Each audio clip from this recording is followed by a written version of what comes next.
கர்த்தருக்கு ஸ்தோத்திரம். கர்த்தருடைய கரம் உங்களை உருவாக்கக்கூடிய கரமாக இருக்கிறது. கர்த்தருடைய கரம் உங்களை பாதுகாக்கக்கூடிய கரமாக இருக்குது. கர்த்தருடைய கரத்தில் இரக்கம் உண்டாகும். கர்த்தருடைய கரத்தில் மேன்மை உண்டாகும். உங்கள் குடும்பத்தில் யாரோ ரட்சிக்கப்படலை நீங்கள் கவலைப்படுறீங்களா? நீங்கள் கவலையே படாதீங்க. அவருடைய கரத்தில் அர்ப்பணிக்கும் பொழுது ரட்சிக்கக்கூடாதபடிக்கு அவருடைய கரம் குறுகி போகவும் இல்லை, கேட்கக்கூடாதபடிக்கு அவருடைய செவி மந்தமாகவும் இல்லை.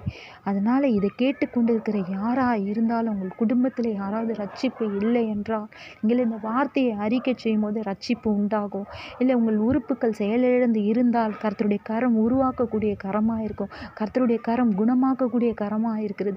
கர்த்தருடைய கரம் பாதுகாக்கக்கூடிய கரமாக இருக்கும். கர்த்தருடைய கரத்தில் இரக்கம் உண்டு.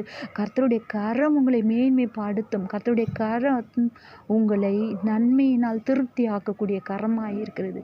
விசுவாசத்தோடு கர்த்தருடைய வார்த்தையை அறிக்கை செய்யுங்க, ஜெயத்தை பெற்றுக்கொள்ளுங்க. ஆமென்.